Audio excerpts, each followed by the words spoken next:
আসসালামু আলাইকুম প্রিয় দর্শক, জানিয়ে দিব এখনকার আলোচিত সকল দেশীয় খবর। শুরুতেই জানিয়ে দেব সংবাদ শিরোনামগুলো। আইজিপিকে অপসারণ এবং শাস্তির দাবিতে উত্তাল শাহবাগ, গুরুত্বপূর্ণ মোড় অবরোধ করে সহস্রাধিক মানুষের বিক্ষোভ। অন্তর্বর্তী সরকারের উপদেষ্টাদের নির্বাচনে অংশগ্রহণের বিষয়ে কঠোর অবস্থানে নির্বাচন কমিশন, ইসি আনোয়ারুল ইসলামের স্পষ্ট ঘোষণা। নির্বাচন নিরপেক্ষতা নিয়ে প্রশ্ন তুললেন জিএম কাদের। অন্তর্বর্তী সরকারের কর্মকাণ্ডে নিরপেক্ষতার প্রমাণ নেই বলে অভিযোগ জাতীয় পার্টির চেয়ারম্যানের। প্রতীক না ব্যক্তি, আসন্ন সংসদ নির্বাচনে জনগণের ভোটদানের মূল নির্ণায়ক কী হবে? জাতীয় জনমত জরিপ 2025-এর বিস্তারিত ফলাফল। গণতন্ত্রে কালো টাকার স্থান নেই, চাঁদাবাজ ও সন্ত্রাসীদের ভোট দিতে চায় না জনগণ, বললেন মুফতি ফয়জুল করিম। ভারতের সমর্থন নয়, জনগণের ম্যান্ডেটেই ক্ষমতায় যেতে চায় জাতীয় নাগরিক পার্টি, ঘোষণা করলেন হাসনাত আবদুল্লাহ। প্রিয় দর্শক, এতক্ষণ দেখছিলেন সংবাদ শিরোনামগুলো, এখন জানাবো বিস্তারিত খবর। আইজিপিকে অপসারণ এবং শাস্তির দাবিতে উত্তাল শাহবাগ, গুরুত্বপূর্ণ মোড় অবরোধ করে সহস্রাধিক মানুষের বিক্ষোভ। রাজধানীর শাহবাগ মোড় প্রায় 1 ঘণ্টা অবরোধ করে পুলিশের মহাপরিদর্শক বাহারুল আলমকে অপসারণ ও শাস্তির দাবিতে জোরালো বিক্ষোভ প্রদর্শন করেছে শহীদ পিন্টু স্মৃতি সংসদ। এই অবরোধ কর্মসূচি শুরু হয় বিকেল 2:49 এবং চলে 3:55 পর্যন্ত। অবরোধে অংশ নেন সংগঠনের নেতাকর্মী সহ ওয়ারী, গেন্ডারিয়া, পুরান ঢাকা ও আশেপাশের এলাকার সহস্রাধিক মানুষ। এই আকস্মিক অবরোধের ফলে শাহবাগ এলাকায় সব ধরনের যান চলাচল সম্পূর্ণ বন্ধ হয়ে যায়, যা নগরবাসীকে চরম দুর্ভোগে ফেলে। শহীদ পিন্টু স্মৃতি সংসদের সভাপতি রফিক আহমেদ সাংবাদিকদের কাছে দেওয়া বক্তব্যে বলেন, তাদের মূল দাবি শহীদ পিন্টু হত্যার দ্রুত বিচার। এই বিচার নিশ্চিতের পাশাপাশি আইজিপিকে অবিলম্বে তার পদ থেকে অপসারণ করে তার বিরুদ্ধে প্রয়োজনীয় ও আইনানুগ ব্যবস্থা নেওয়ার দাবি জানান তারা। তাদের দাবি অনুযায়ী পিন্টু হত্যার বিচার না হওয়া এবং তদন্ত কমিশনের প্রতিবেদনে আইজিপির নাম আসা সত্ত্বেও সরকারের নীরব ভূমিকা সাধারণ জনগণের মধ্যে ক্ষোভ সৃষ্টি করেছে। এই ক্ষোভেরই বহিঃপ্রকাশ আজকের এই ধারাবাহিক কর্মসূচি। শাহবাগ থানার ভারপ্রাপ্ত কর্মকর্তা মোহাম্মদ মনিরুজ্জামান গণমাধ্যমকে জানান, পিন্টু সাহেবের হত্যার বিচারের দাবিতে পিন্টু স্মৃতি সংসদের ব্যানারে লোকজন সড়ক অবরোধ করে আন্দোলন করেছে। পরিস্থিতি নিয়ন্ত্রণে আনার জন্য পুলিশি প্রচেষ্টা অব্যাহত ছিল এবং পরে অবরোধ তুলে নেওয়া হয়। তবে এই ঘটনায় রাজনৈতিক অঙ্গন এবং জনমনে আইজিপির ভূমিকা নিয়ে নতুন করে আলোচনা শুরু হয়েছে। অন্তর্বর্তী সরকারের উপদেষ্টাদের নির্বাচনে অংশগ্রহণের বিষয়ে কঠোর অবস্থানে নির্বাচন কমিশন, ইসি আনোয়ারুল ইসলামের স্পষ্ট ঘোষণা। আসন্ন জাতীয় সংসদ নির্বাচনকে ঘিরে অন্তর্বর্তী সরকারের উপদেষ্টাদের অবস্থান নিয়ে চলমান বিতর্কের অবসান ঘটিয়ে নির্বাচন কমিশন তাদের কঠোর মনোভাব স্পষ্ট করেছে।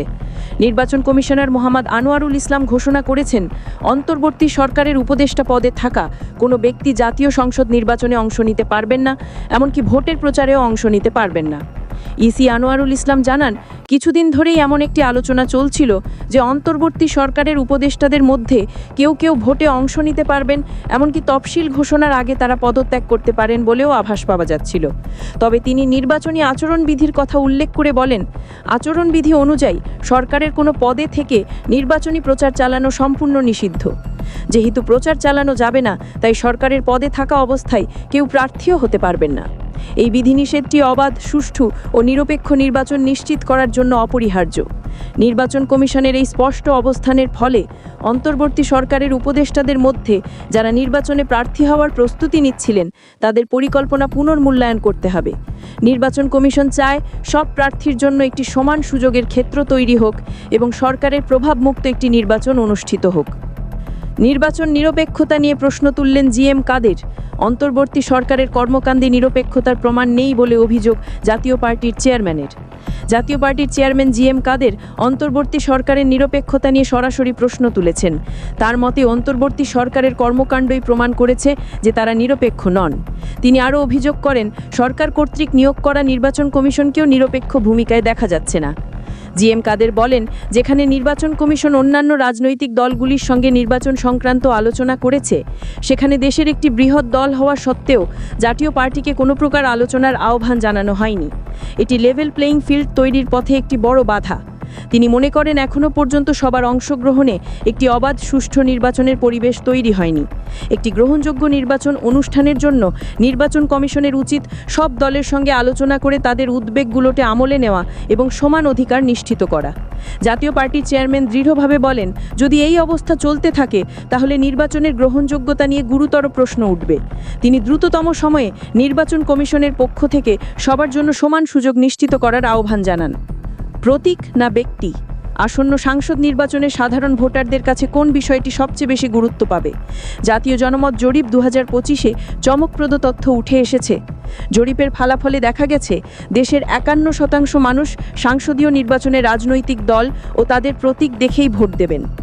জরিপে যখন প্রশ্ন করা হয় ভোট দেওয়ার সময় কোন বিষয়টি আপনার বিবেচনায় সবচেয়ে বেশি গুরুত্ব পায় বা পাবে, তখন উত্তরগুলো ছিল বেশ বিভক্ত। রাজনৈতিক দল বা প্রতীক 51%, প্রার্থীর আচরণ বা ব্যবহার 17.40%, প্রার্থীর উন্নয়ন কর্মকাণ্ড 16.10%, প্রার্থীর সততা 10.8%। এছাড়াও প্রার্থীর ধর্মীয় চেতনাকে 2.4%, দলের রাজনৈতিক ইস্তিহারকে 1.3% এবং প্রার্থীর সামাজিক অবস্থান ও পরিচিতিকে মাত্র 0.4% মানুষ গুরুত্ব দেবেন বলে মত দেন। জরিপকারী প্রতিষ্ঠানটি নিশ্চিত করেছে যে এটি একটি নাতীয় প্রতিনিধিত্বমূলক মতামত জরিপ। জরিপের ফলাফল অনুযায়ী জনগণের একটি উল্লেখযোগ্য অংশ এখনও দলীয় প্রতীককেই প্রধান মানদণ্ড হিসেবে বিবেচনা করে, যা বাংলাদেশের রাজনৈতিক সংস্কৃতির একটি পুরনো ধারাকেই তুলে ধরে। জরিপে আরও উঠে আসে যে আগামী জাতীয় নির্বাচন সুষ্ঠু ও নিরপেক্ষ হবে এ বিষয়ে আশাবাদী মানুষ 50%-এরও বেশি, কিন্তু প্রায় 34% মানুষ হতাশা প্রকাশ করেছেন।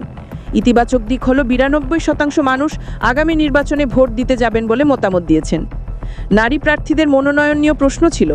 উত্তরে 53%-এর বেশি মানুষ বলেছেন আগের সমান সংখ্যক নারী প্রার্থীকেই মনোনয়ন দেওয়া উচিত। অন্যদিকে আগের চেয়ে কম পরিমাণে নারী প্রার্থীর মনোনয়ন দেওয়ার পক্ষে 26% এবং নারী প্রার্থীদের মনোনয়ন দেওয়া উচিত নয় বলে মনে করেন 8.3% মানুষ।